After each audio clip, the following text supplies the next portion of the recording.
and welcome to another session of Conversations in Innovation. My name is Jay Mohan, and I'm the Executive Director of the Center for Innovation and Entrepreneurship here at Harrisburg University. These sessions were started as a platform to bring together executives and people who are leading innovations from around the US and around the globe to come together and talk about these ideas and share some of their insights with each other and with an audience that is interested in innovation. And so today, it is my great privilege and pleasure to welcome Aravind Gangadharan and Sierra Cumberlander, two of the employees from an incredibly cool company called Facebook. Without much ado, let me welcome Aravind and Sierra to this conversation. A really interesting conversations that has happened. We started this out to bring together different panelists to talk about interesting innovations that's happening in their spaces, right? And then the pandemic hit. So we kind of switched into something called Panic with Friends. And the idea was that pretty much everybody was panicking everywhere. And so we went through a few sessions like that. And then as we were planning another, like couple of sessions back, the panelists called me back and said, hey, I think we are past the panic stage. So I think we can go back to calling it this kind of Conversations in Innovation again. And so we switched back. And for me, this is also kind of a learning experience. You know, you talk to all these different companies, incredible companies and people and CEOs from different companies about the ideas and things that they're doing. But also with the pandemic, it kind of came into play, like, you know, with the pandemic, how are some of the businesses getting reinvented? What's new things happening in those spaces? Now, when you talk about these companies, 10 years back, you talk about IBM or these are, Exxon as big companies. But right now, pretty much everybody knows who the big five companies are. And the incredible change in landscape is when you talk about big companies like IBM or Exxon, 10, 15 years back, only the people in the industry knew these names, right? You ask a common man about IBM, they wouldn't have any idea. But now if you look at these big five companies, what they call the FANGs, the Facebooks, the Apple, the Amazon, Google, Netflix, every one of them is familiar to everybody. I mean, that is an incredible, consumer companies that have grown big and they are in multiple areas. So this is an incredible opportunity for a lot of people in Harrisburg and this area to hear from a company that is in that list and get to hear about people who work there, get to know their journey. And is this something that, people that is graduating out of Harrisburg University or some of these universities in this area can dream about, of going and working for Facebook in the future? Is that something, or is this so way out of your league? So without much ado, let me bring in our panelists. So we have Aravind Gangadharan and Sierra Cumberlander, both who work at Facebook. So when you just say that they both work at Facebook, you already put the assumption that these are incredibly smart, incredibly talented people, right? So I don't have to describe more than that about these folks. So thank you both for taking the time and joining us. And let's kick off by, getting a little bit about your background. So ladies first, so I'll let Sierra go first. Tell us a little bit about what your background is, what is your role at Facebook, and how did you, what was your journey? Sure, of course. So my name is Sierra Cumberlander. I am currently a TPM at Facebook. And for TPM, for those of you who may not know, it's a technical program manager. So my role specifically is to work with the engineering teams to drive strategic vision, drive the implementation for a lot of the programs that come through, and work with between the engineering teams and the business owners to kind of align on the requirements and the direction of the programs and lead it from there. A little bit about my background is I'm originally a CS major, if there are any that are there. I graduated in comp sci, and I did a few internships and realized that maybe code development is not really my cup of tea, but I really wanted to stay in the engineering field, in the technology field, more so from managing the projects, managing test functions and things like that. So I took more of a business analyst role with a technical background, with a primary focus of being able to work with the engineers to look into the designs and the solutions that we're proposing, and making sure that from an architecture standpoint, we're able to really collect what the business needs and provide solutions that are efficient as well as scalable from end to end. And so I started my career as a business analyst working in finance tech for JP Morgan. And then I went into a consulting role, trying to look into different industries to see which ones fit best, and where I landed in retail tech. And that kind of got me into the e-commerce space, moving from Groupon to Amazon to now at Facebook, where I'm working mostly on Facebook Marketplace. Very cool. Very cool. So, Arvind, so give us a little bit about your background, and also, is Sierra and you all kind of, in the same team? And, it's interesting. Sierra mentioned, so the TPM and all these acronyms are like completely new to us, right? So, Sure. So interestingly, Jay and I kind of come from the same place in India, and it's been a pretty interesting journey for me so far.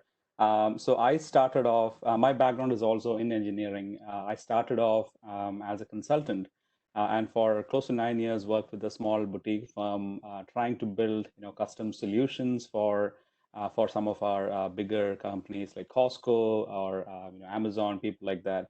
And so what we were doing is, trying to understand their requirements and building some systems and solutions around that. And then I had a chance to move to the US in 2008. And since then, I started working with smaller startups in the product space. So moving from consulting into product companies was an extremely hard jump for me.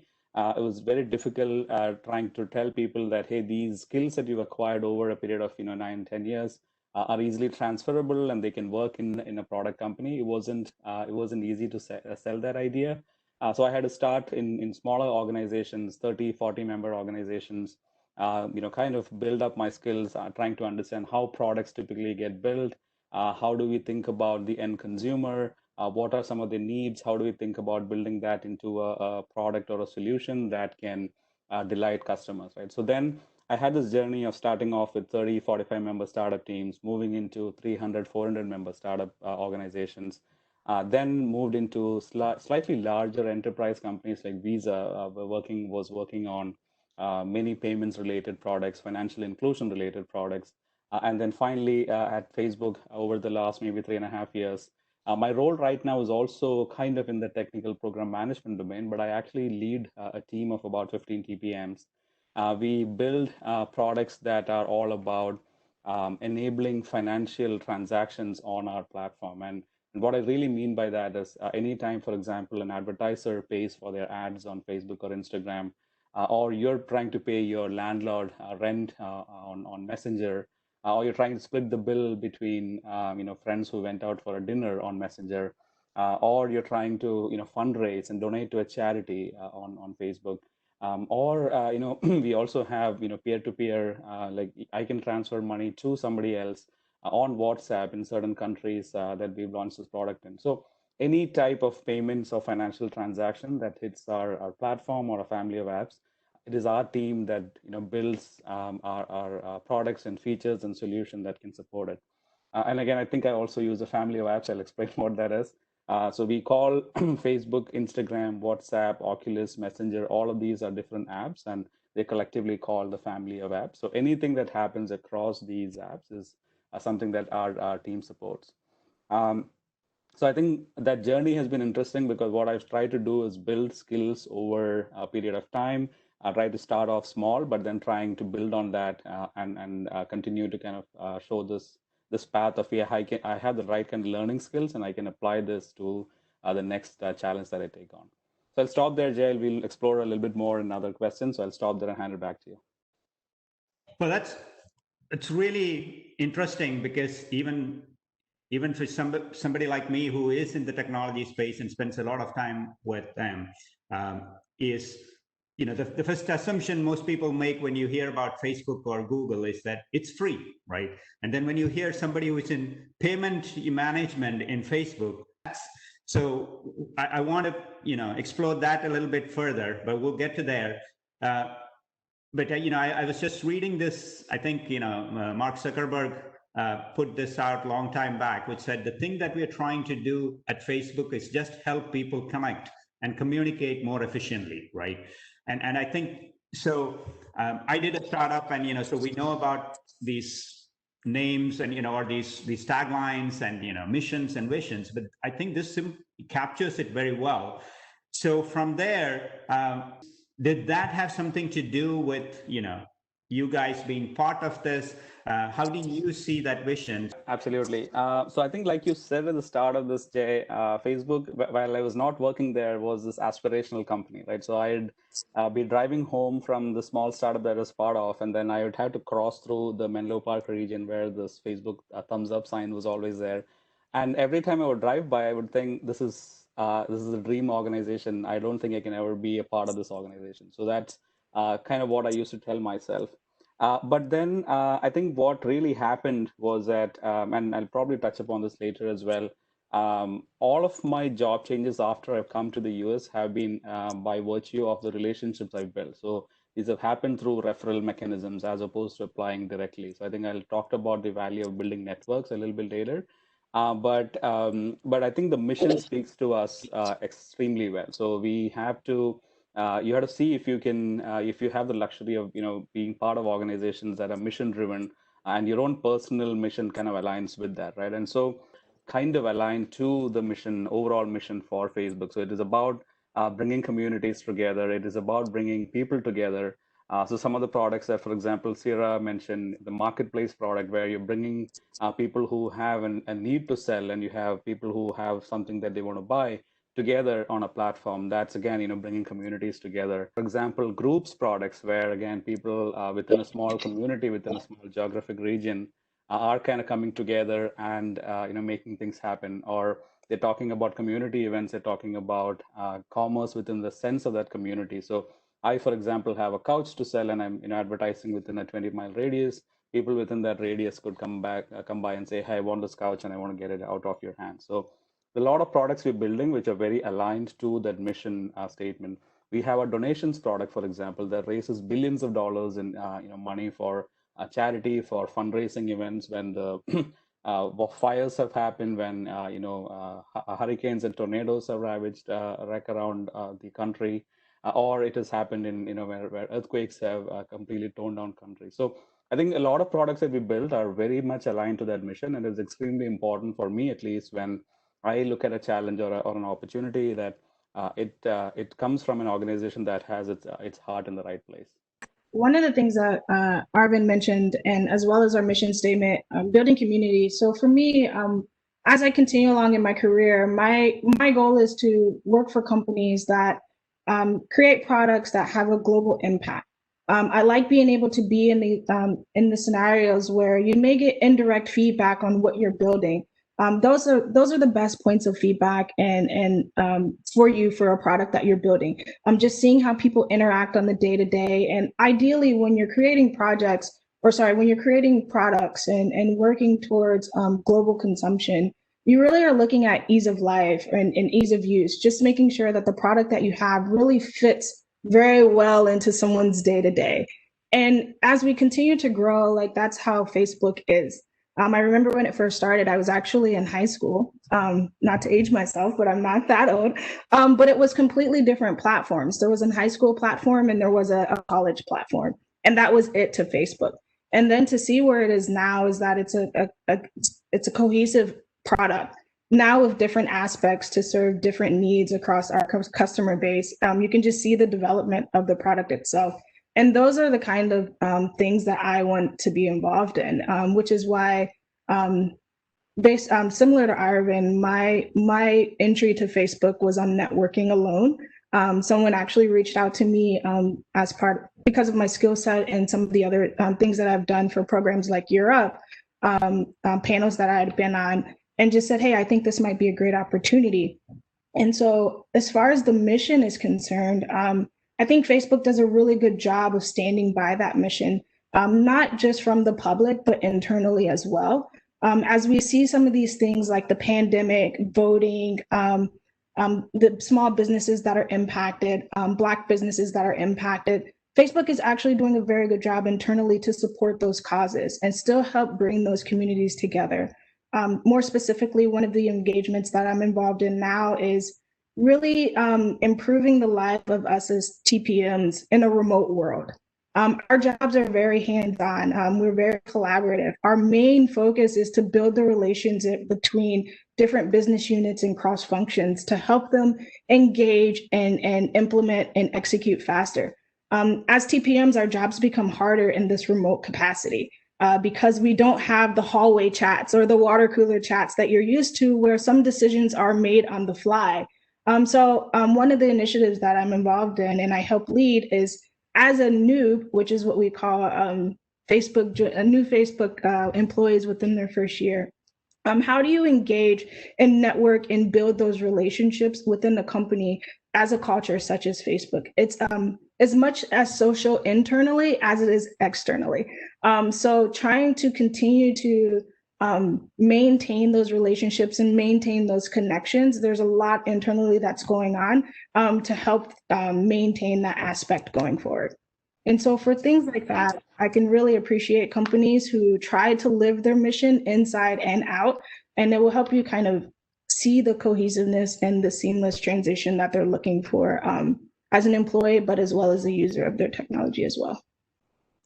So that's very cool. And, so you both touched about the referral point about, getting to Facebook. So let's delve a little bit deeper into that. So Sierra, if you can tell us, what was that interview process like? From the interview process, they normally, I consider it a heat check.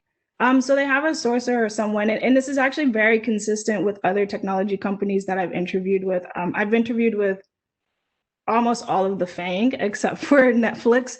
But they have a sourcer and they kind of talk with you and help you understand. They get a sense of who you are as a person. What are your interests? What are the things that you like to work on? And then ultimately, long term, what do you want to do? When I look at working for a company, those are some of the things that I look for. I want a company that's very interested in what I want to work on, and not just placing me somewhere that they feel is for the company need. At the end of the day, that may not be good for you as an employee, but being able to connect on what your interests and your focus on and aligning to a role that's very similar to that, I think is a very good key to success in your journey at a company. And so at Facebook, I noticed that was what was happening. There was a specific need in an area, but we did do an assessment to see if that need was something that I felt would be a good placement for me. And then beyond that, after that initial kind of phone screen, you have a couple of phone interviews where they chat with you. There's more specific questions about how do you, how it's more of an action-based interview, I'd say. How do you behave in certain scenarios? How do you address certain things? How do you respond when you have conflict or things don't go as you would like it? How do you maneuver through those? And I would assume those action-based questions are very relative to the role that you're in. As an engineer, as a TPM, my answers would be very much different, and I of course would have different answers than someone who's a software developer. But they're very role-specific questions that are based on. I consider it a STAR technique. So, like, what is your scenario? What are the tasks that you had, and how did you go about? What was the action that you took to mitigate or to respond to that? And then what were the results? So a lot of the interview process is much of that. So if you're preparing, being able to specifically talk to your contribution to the team, your actions, what you drove in that scenario, and the results that came from that are very important. And then after the one or two phone screens, there's the on-site, and it's like the most grueling process. But it's not. It's just an all day affair of the same type of questions. But basically, these are people who are all across the company itself, and these are also the timing for cultural fit. In the larger technology companies, that cultural fit is a big thing.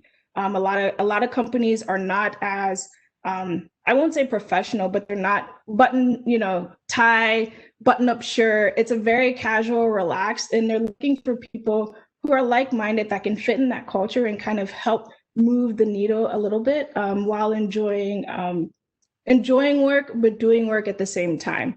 Like I said, Facebook is very social. Arvin and I started on the same team. We have GIF wars.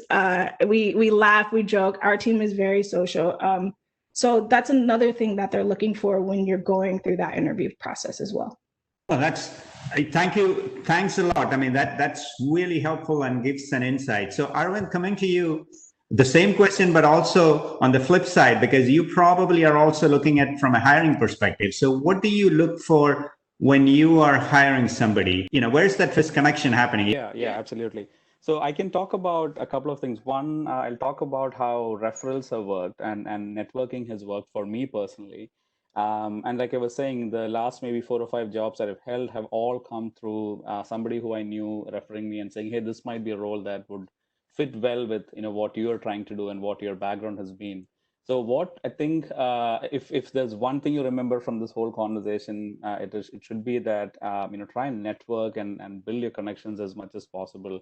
LinkedIn, for example, is a great professional networking tool. Try to have a profile and presence there. Look to people who are in the industry that you are trying to get your foot into.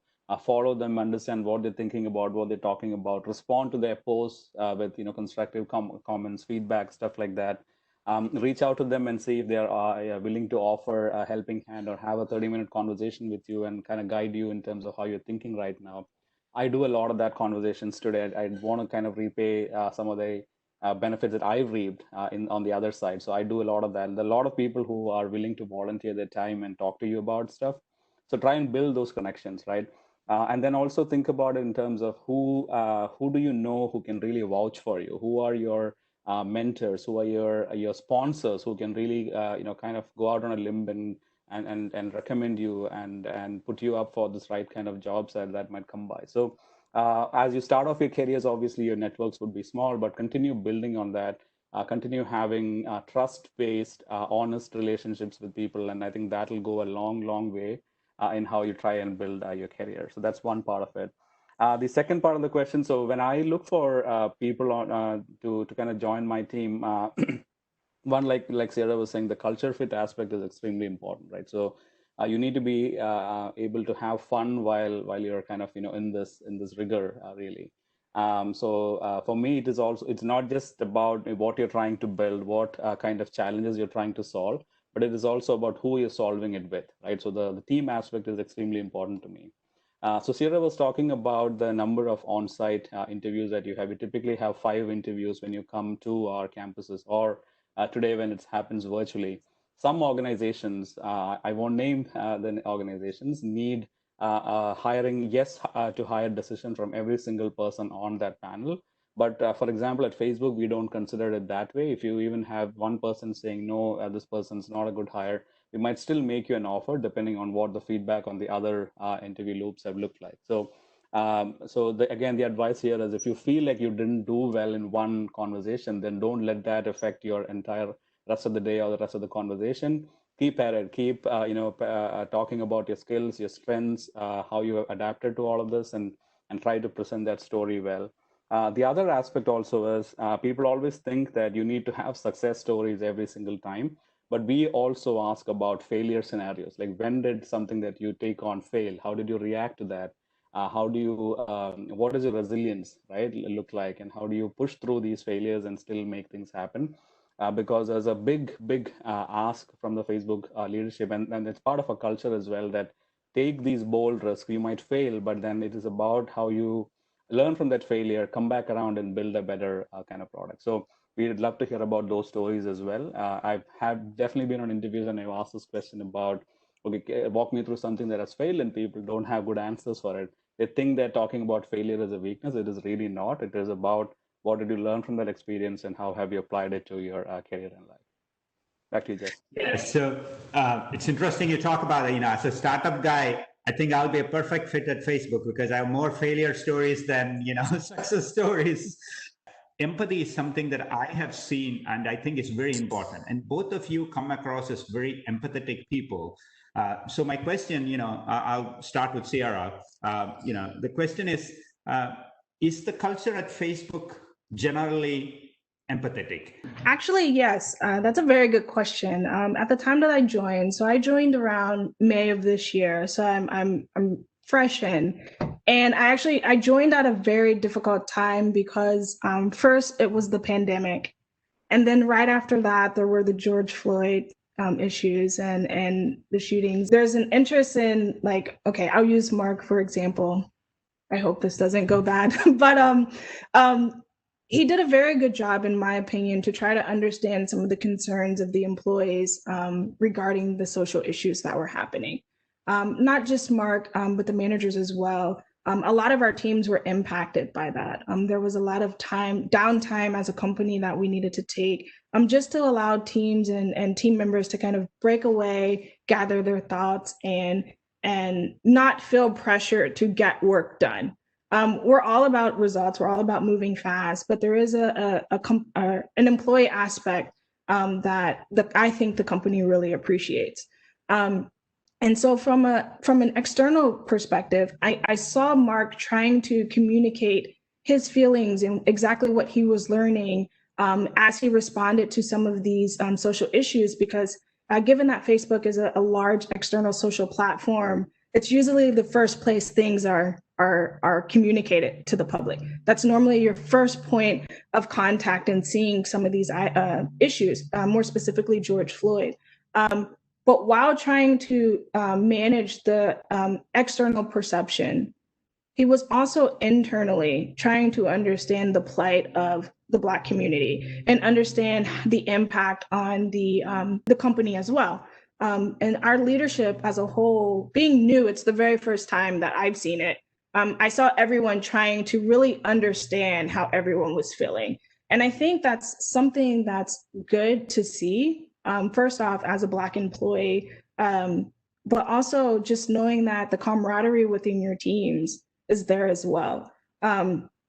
Another thing with that, another big focus on the Black community specifically is the Juneteenth programming that we had. A lot of companies did the day off for that. While appreciative, I would have loved to take the day off, but the line of programming that was set up, more so to just empathize with the Black community, but also bring awareness to those who may not be aware of everything that's happening.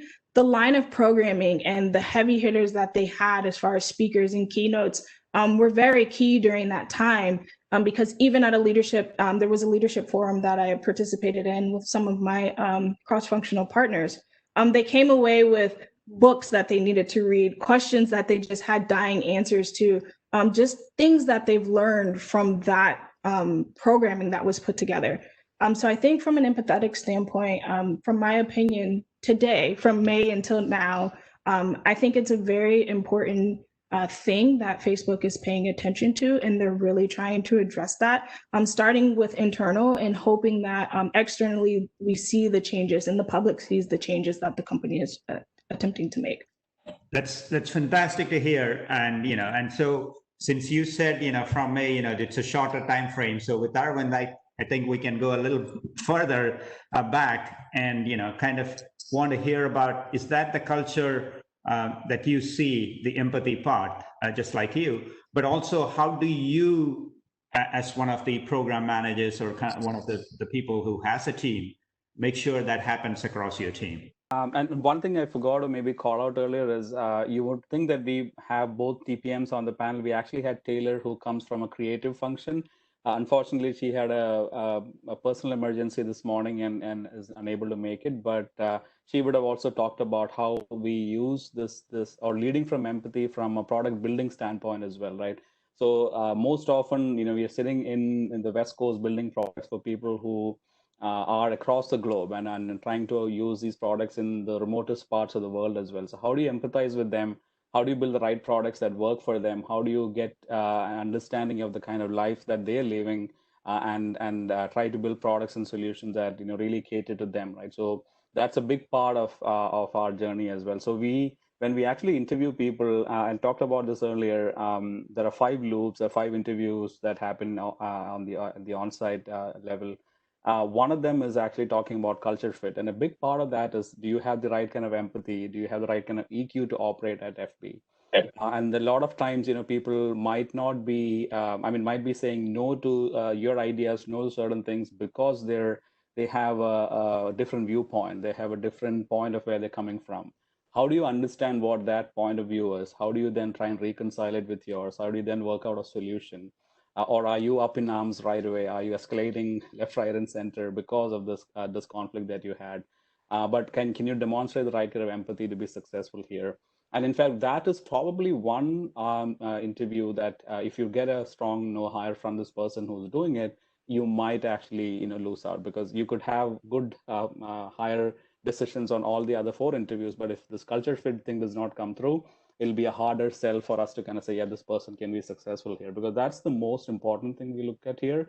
Can you be successful in this culture of, hey, there's this bottoms up thinking about, hey, let's as a team figure out what we need to build and then let's go build it, as opposed to somebody in the leadership chain saying, this is what you need to go build.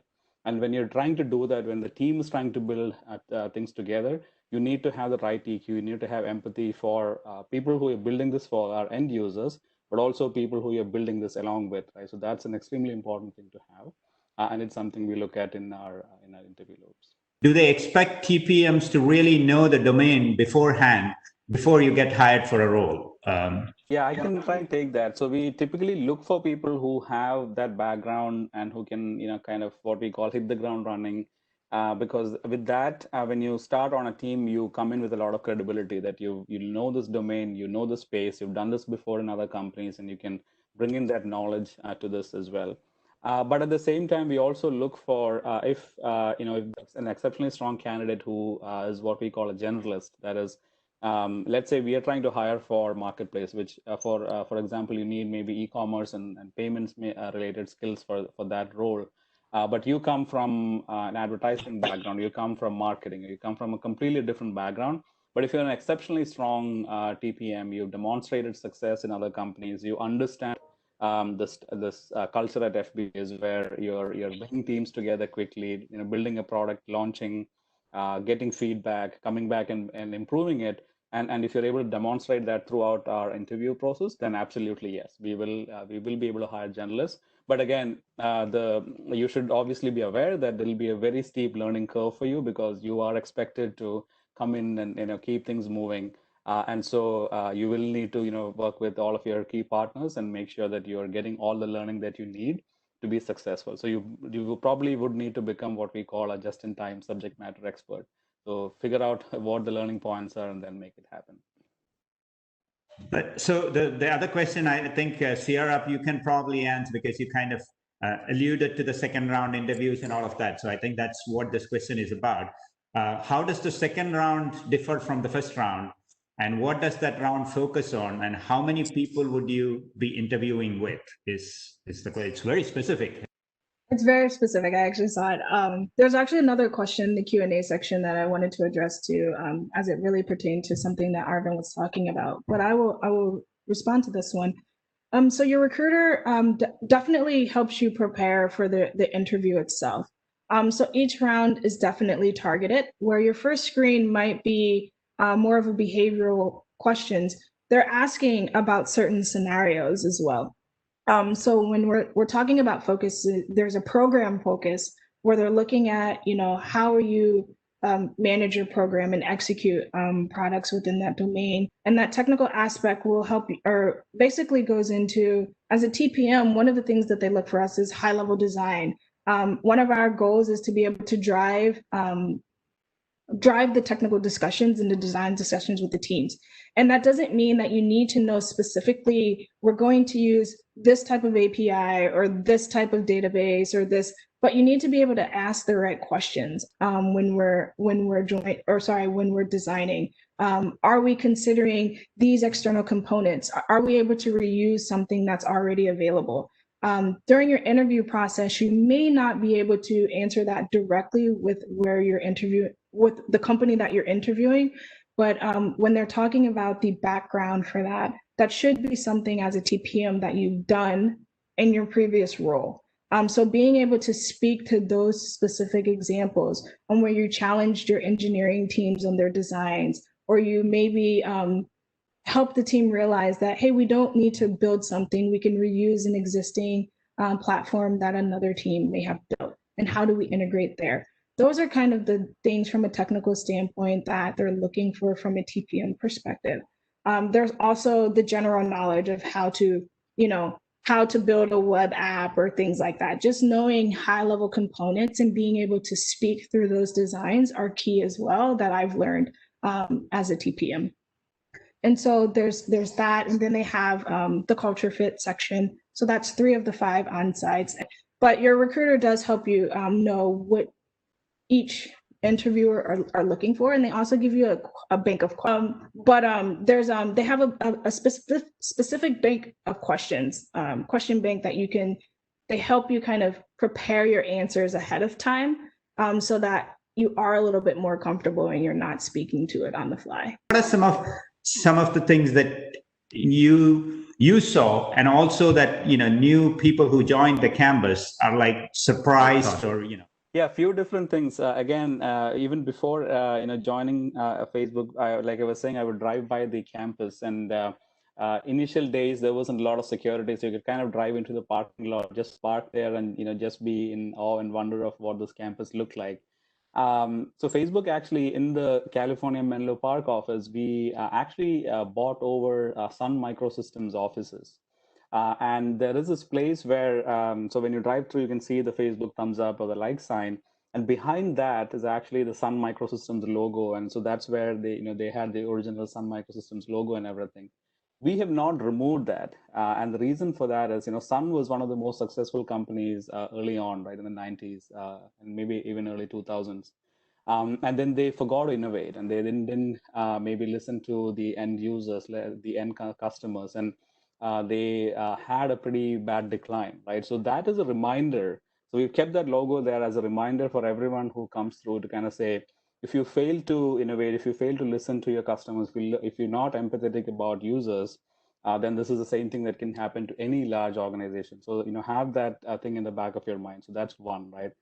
And then 2, once I joined and was able to tour the campus, it is an amazingly spectacular place to be. And I'm still in awe every single time I visit. It definitely reminds you of a Disneyland kind of theme. The people who built the campus and have accessorized it have kind of taken that playful vibe or kind of that kind of culture into consideration while designing that. So you won't feel like it's a corporate office as you walk in. There's a lot of buzz going around with people walking around. Obviously, this is all pre-COVID days, just to caveat that. But it's a lot of buzz kind of going around, and you feel an energy kind of oozing out of these campus walls that definitely peps you up and drives you up every single day you kind of walk in. The other thing I definitely have to talk about is the food. The kind of varieties of food you have there. We call this term, or we coined this term called Facebook 15, which is the 15 pounds of weight you put on once you join there and you start having or making merry with all these options that you have. Like when you walk in, for example, into the Menlo Park Classic campus, as we call it, there's this barbecue shack right there. So they start smoking this stuff in the morning. And as soon as you walk in the morning, you're like, that's the place I'm going to go in the afternoon, right? So it's an amazing place to be at. Obviously, we all miss this terribly in the last maybe year or so. We can't wait for offices to open up back and go back again. So just before I switch to Sierra, is the food free? It is. Oh, wow. Okay. All right. So I think we probably got at least a huge number of computer science students from Harrisburg applying. So Sierra, you haven't had a chance to go to the campus because of the pandemic, but you came from Seattle Amazon, which is also one of these big companies, and from a culture and from what you have seen there, and how is the vibe different there, and what did you bring from there that was valuable that you carried over? Yeah, I think if we're specifically talking about from an office and culture fit, I actually did get to interview on campus. So I have seen only the Seattle campus of Facebook. And it's actually pretty interesting. The perks and things that are available, they're very good when you're discussing the offer standpoint. So when you think about commute and food and gym and things like that, those are all things that Facebook provides. Whereas in Amazon, I paid for lunch when I wanted to go to lunch. But the difference is I worked in South Lake Union, Seattle, which is like the primary hub for Amazon.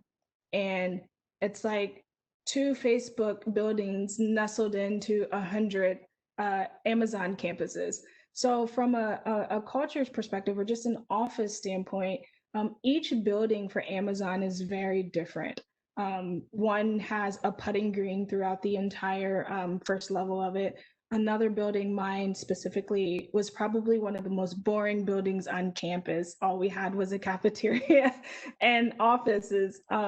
But as you go across campus, I think each of the buildings represented the products that they worked on. For example, we had Amazon Prime. Their building really harness the quick, fast delivery planes. Like you've seen the culture based on the product that they had. Robotics had a bunch of robots and things like that. So as far as hearing the conversation from my Facebook colleagues and just my initial visit on for the interview, I feel that the Facebook campus is much more open and much more bright and inviting than some of the buildings that you'll come across at Amazon. So as of now, there is a vast difference between the two of them from my perspective. But I too am looking forward to getting in the office and actually communicating and interacting with my team in that setting. I've only really met personally face to face two people on my team itself. So yeah, so it's interesting times because I'm just looking at the time and we are almost running out of time, and I'm sure there's already questions and I have a ton of questions, but I'll try to get at least to one. So the next one, Arvind, I think somebody posted this question. Basically, when you say bottoms up approach, does that mean the team decides on what to work on, MVP, scope, design, and so on? And who handles the strategic side of things? Yeah, so I think Facebook, combines or brings a very unique approach together. So there is top level guidance, but then there is what we call the bottoms up thinking. So let me give you an example, right?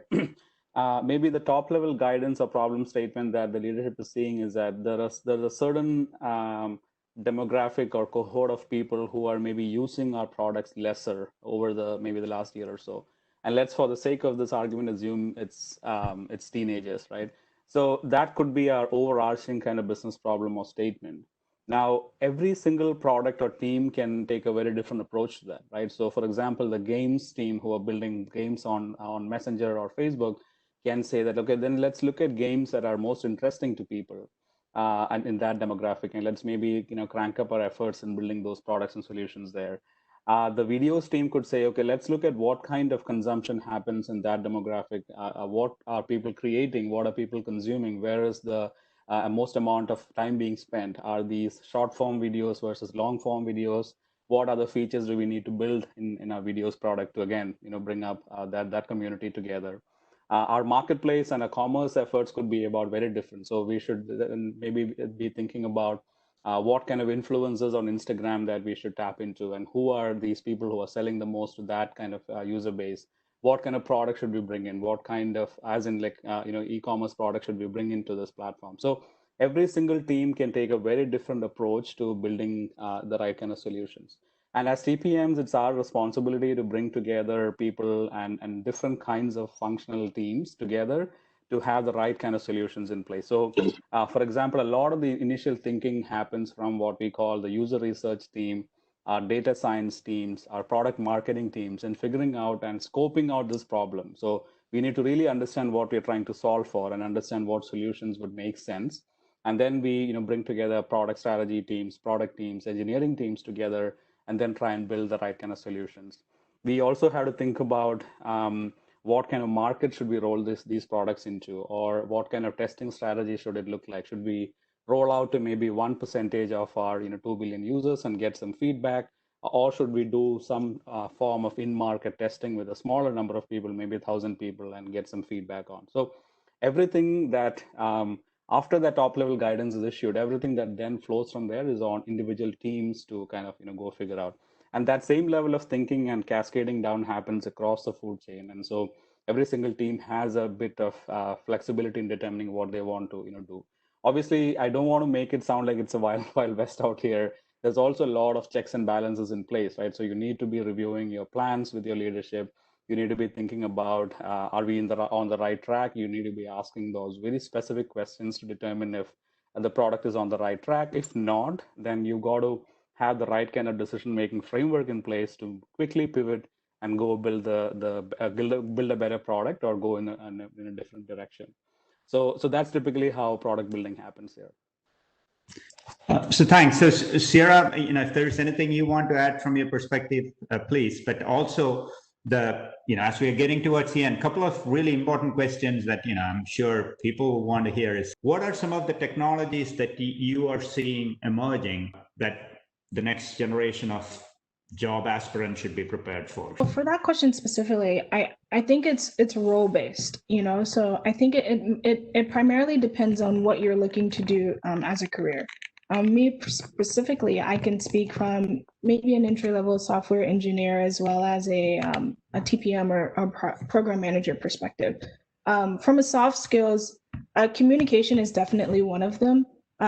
With Facebook being a bottoms-up approach, being able to communicate what it is that you're trying to do and understanding the business concern that you're trying to solve is very key to getting your initiative started.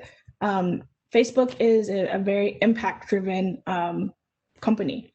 We work on, I call it, it's basically halves, so 6 months halves. You basically have 6 months to, if you have a design opportunity, if you have a product that you're looking for, you have a 6 months plan, which should be your initial delivery. And during that time, you should be able to assess the impact, long-term and long-term and short-term.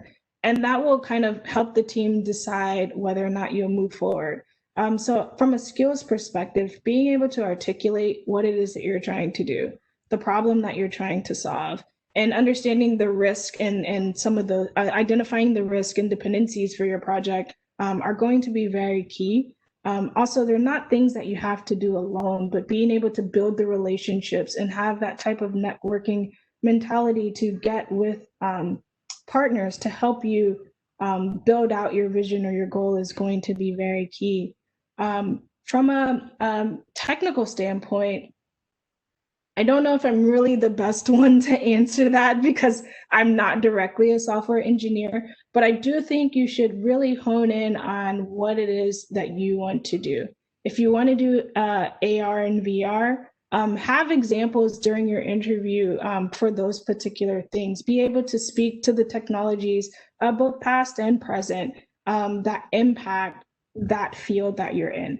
Because it's very likely, someone did ask if all the interviews are behavior or technical. As a technical role, and if you're applying for a technical role, there will be technical questions. And your assessor will be looking to make sure that you are speaking of the right technologies. You are aware of what to use in certain scenarios. So being very proficient in there, and it's also based on, I'm assuming coming from college, it's entry level. So definitely knowing the basics of CS and maybe Java and things like that, and also the specific technologies that you're looking at will be key in moving forward. Once again, your recruiter will definitely help you based on the role that you're applying for. They will walk you through the types of things that you should become acquainted with and be able to answer directly to, as there will be questions, because all of the questions are predetermined before your interview anyhow. Thanks. That is really helpful. So Arvind, following up on that, the first question is, what are some of the skill sets that people should be looking at and developing when you think about it, because you guys have the best view of what the new technologies and where you guys are entering. And secondly, somebody aspiring to work at Facebook, beyond the referral and all that, what are some of the things they should be doing? Yeah, absolutely. I think Sierra touched upon this a little bit. AR, VR, augmented and virtual reality definitely seems to be picking up a lot. There's a lot of research going into those fields. But having said that, there's also enough and more opportunities in some of the foundational and fundamental skills as well, right? It is always good to kind of get a foot in the door, get your basics right, and then kind of once you build credibility, build your foundations well, you can pivot in any direction. A couple of tactical things you can do. One is look at some of these tech companies and what their technology blogs or design blogs or user research blogs are talking about, right? And there's usually really good articles that come out talking about how they build data centers in new places, or how they're investing in augmented reality, how they're thinking about the new Oculus headset, for example. Follow Google, follow Apple, and then you can also figure out from their engineering blogs, public-facing engineering blogs, what kind of technologies that people are investing in, and what are the new things that are on the horizon. The other way to do this also is to look at the job postings, right? Every company has job postings, and you can get to see the trend of where things are moving. So if you see a lot of job openings coming up on maybe a different technology, then maybe that's where a lot of investments are going in. That's probably where the industry is headed, right? So again, that would be a good way to kind of understand what are people thinking. Doing a lot of that self-learning, following the right people on LinkedIn, following the right kind of conversations, following these engineering blogs, or maybe other sources of information like Hacker News or things like that, I think is a good way to stay up front, stay abreast of technology and changes that is happening in that landscape. Yeah, one other point that Arvind brought up, just quickly. Once again, when I mentioned the specific roles that you're applying for, in most of the job applications today, they will tell you kind of the qualifications that they're looking for. There's typically a minimum and there's a desired. And for specific software related roles, they have the technologies that they'll be looking for in those. So I would really recommend, if you're looking at a VR, AR, even machine learning is a big one that's coming up lately. But looking at roles across all of the companies that are very similar will help you gain a really good idea on what is the kind of the foundational knowledge that you'll need in a specific technology. It would be great to have both of you and maybe Taylor come back. If you guys are, I would love to have you guys back, because there's so many questions I couldn't get to. Unfortunately, we are short on time. But because I have met Mark Zuckerberg long back during my early startup. I told Arvind about this. I'm not going to share that story now. But if I could talk to Mark, I would say, he couldn't have picked two better people to represent FB, right? Every employee is kind of the friend or the face of, and you guys come across as so articulate, so empathetic, and you really, and I think that this would attract more people who are skeptical about what Facebook and hear about Facebook out in the public to think about FB differently. That is for sure. I certainly have a different opinion of FB now after this conversation. And so I would encourage a lot of the people here to reach out, but it's still, I think, there are a lot of people who are aspiring in this region, and I think there's an opportunity here. And so again, thank you both for the time, the sharing. This is really valuable, and I hope both of you come back at a different time and continue this conversation.